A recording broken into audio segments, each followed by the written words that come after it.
Today, who's keeping the war in Sudan alive?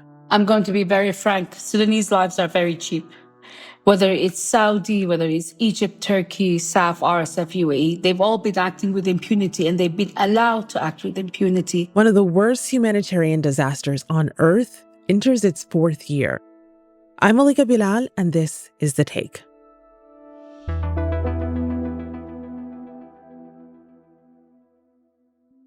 Hey everyone, as you're watching today's show, leave us a comment letting us know what stories about the war in Sudan you think the world needs to hear.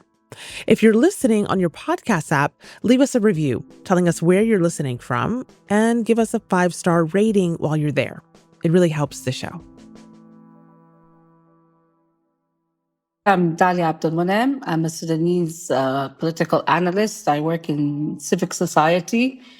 And currently I'm in Kigali, but I am based in Cairo. And I have been since war erupted in my home country back in 2023. My God, we're coming into the fourth year now. So, yeah. Dallia, well, welcome back to The Take. We are coming into the fourth year. It has been 3 long years since the start of the war that forced you to flee your home in Khartoum. Did you ever think you'd be away from home for so long? Never. Simply because through my my university years and up to my early 30s, I lived outside of Sudan. So when I moved back with the conviction, I'm not moving, I'm not leaving. So the fact that I haven't been home in 3 years, I don't know when I'll next be able to go home. It's a very sobering thought. I talk about things that happened 3 years ago as if they happened 30 years ago. Well, Dallia, what we're here to talk about is heavy stuff, but I know that there's a little bit of joy for you at the moment because you were with your siblings in Kigali. Is that right? For the first time in years. Last time we met up was in 2019, and now we're all live in different cities. So we made a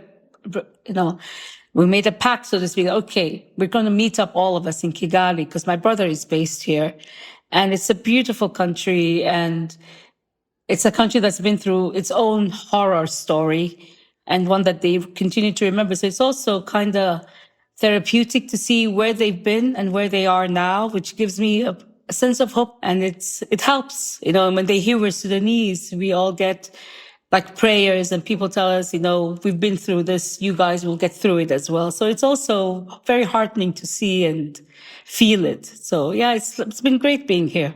Well, for our listeners, because you are surrounded by your siblings and your extended family, they might hear a little bit of background noise, but we're going to continue through because that's how life is, right? Yep, absolutely. It happens in the background as we continue through. So 3 years ago this week, the war broke out in Sudan.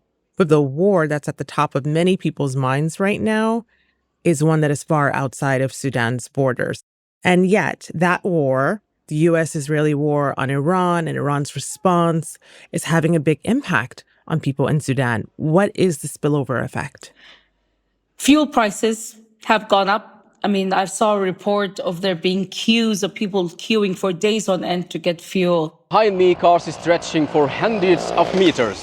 Drivers waiting here for hours, sometimes an entire day, just to reach the pump. Sudan is very much still reliant on agriculture. And we get our fertilizers from the Gulf, from the Arabian Gulf countries.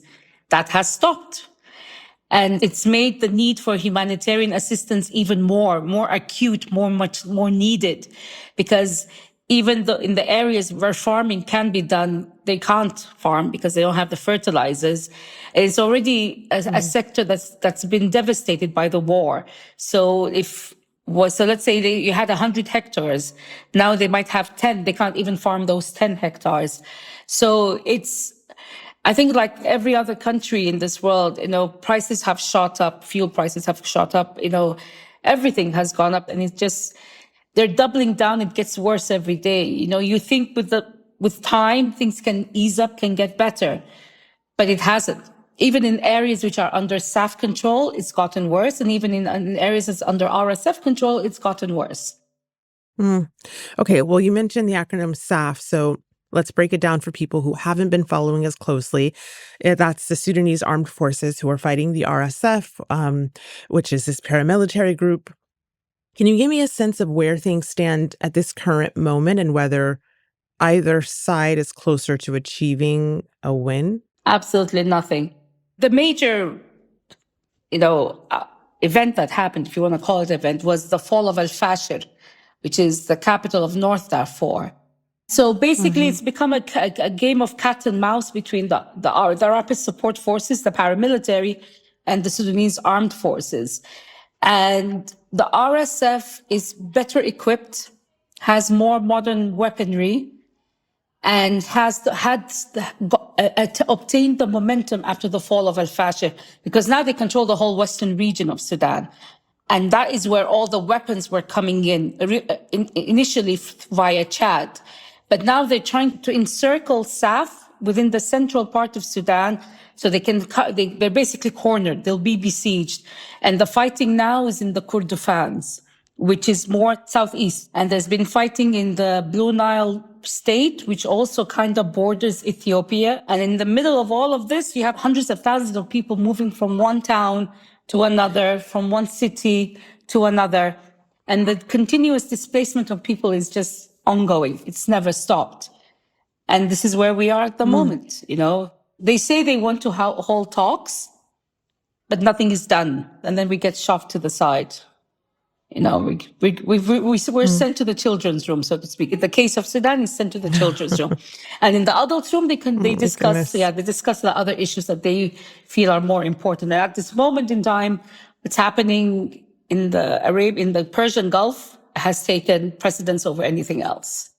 Well, interesting you say that, because if that is the topic that the adults in the room are talking about while Sudan gets shuffled off to the side, we are speaking after ceasefire talks between Iran and the U.S. ended with no agreement, and after U.S. President Donald Trump announced on Sunday that the U.S. is going to begin a blockade of ships leaving the Strait of Hormuz. And so I'm wondering how much of this war has affected the players behind the scenes of Sudan's war, because this conflict between the Sudanese army, the RSF, started as a power struggle back in 2023, but there have been foreign actors since the beginning, including many that have been impacted by the closure of the Strait of Hormuz. So how much are outside money, weapons, resources shaping what's happening, and has that changed over the course of this war in Iran? Well, initially I thought, when the war erupted with Iran, I thought that the UAE would be busy with what's happening in their backyard and their support to the RSF would lessen.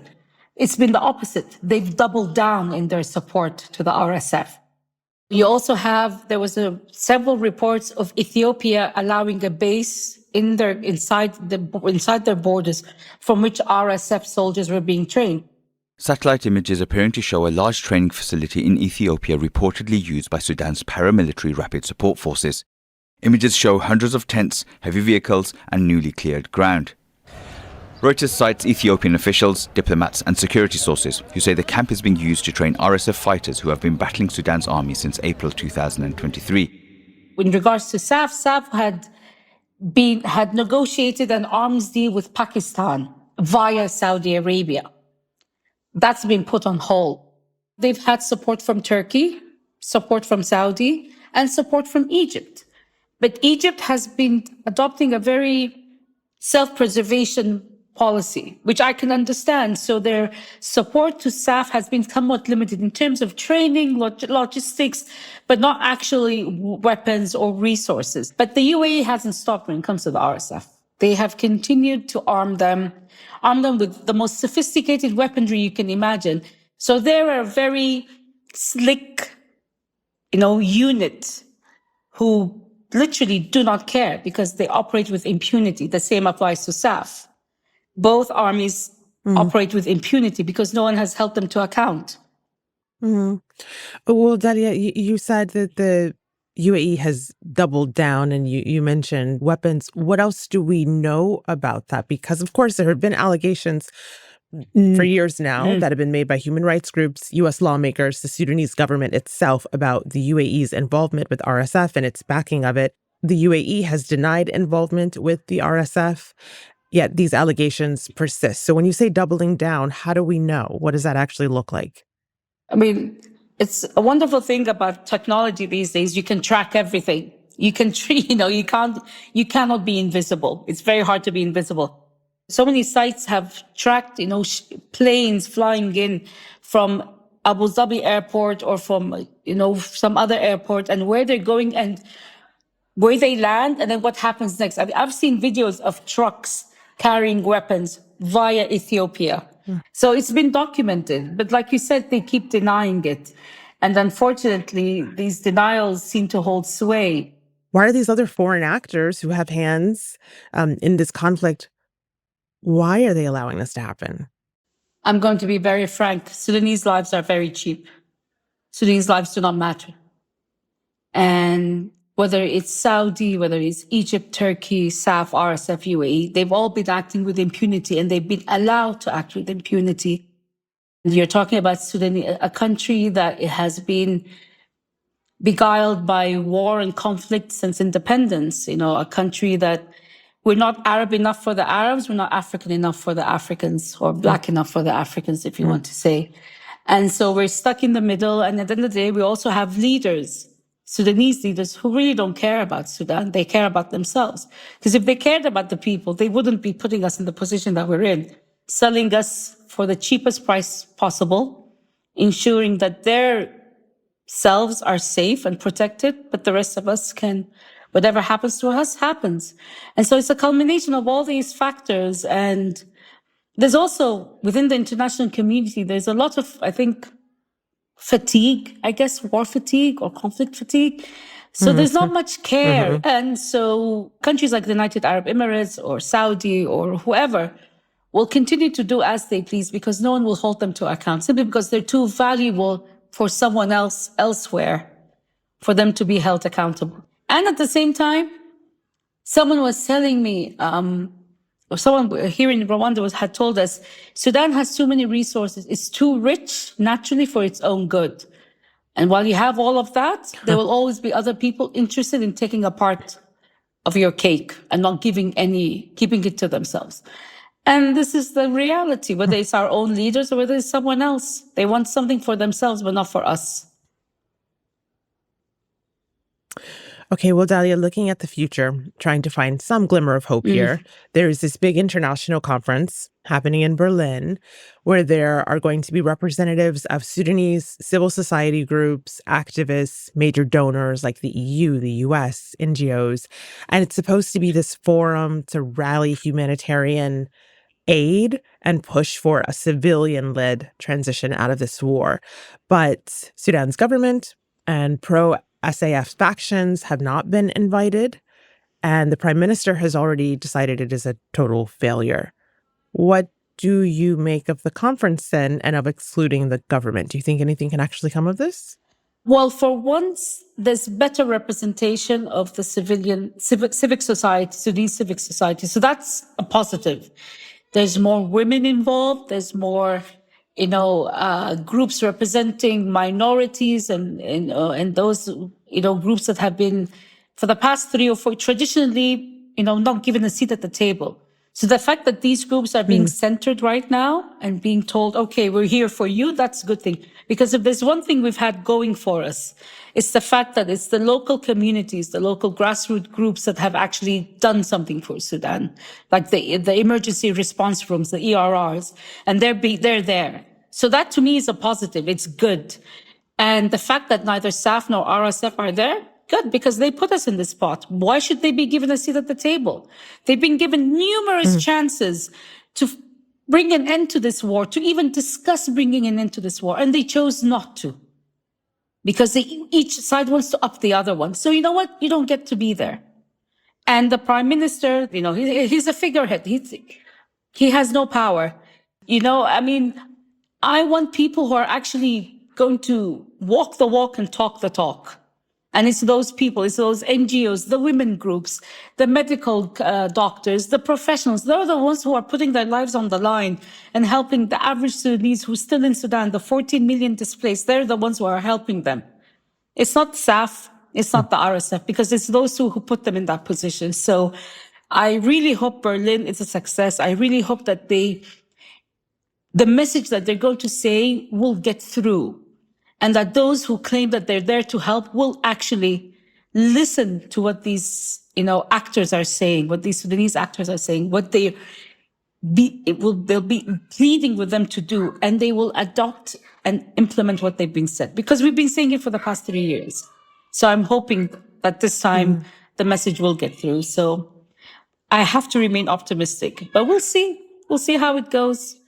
Well, finally, Dallia, you ended with your hope in civilians. And so that's where I want to end, because 3 years in, this is one of the worst humanitarian disasters in the world.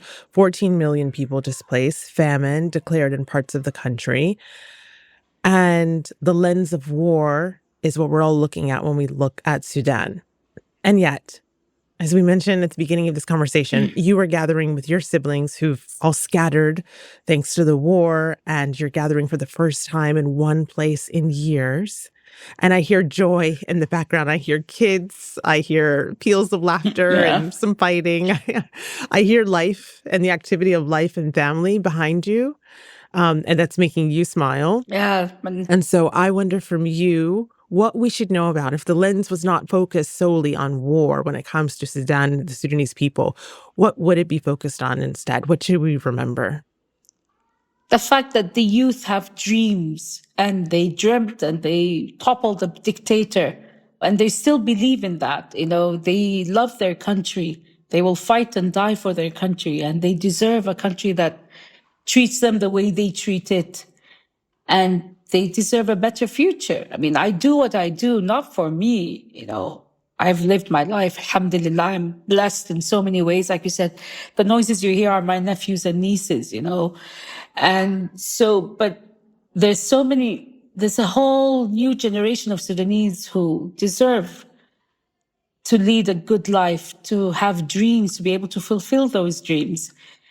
And we're all about community and family and culture and music and love and art and food and all of that.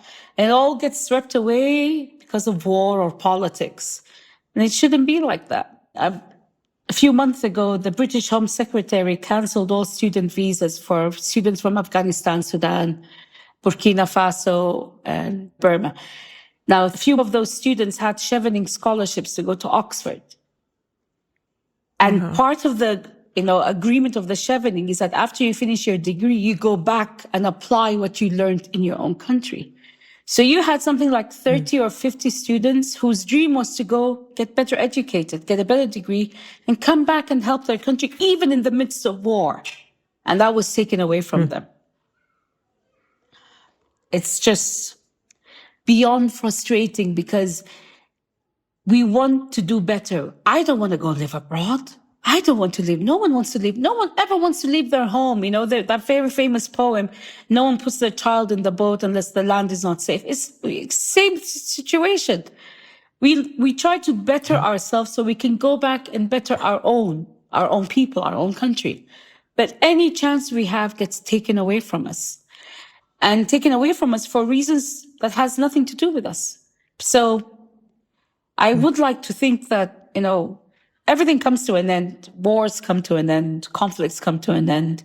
But I do hope that when this war has ended or will end, the youth of Sudan, they won't think that it's not worth fighting for anymore.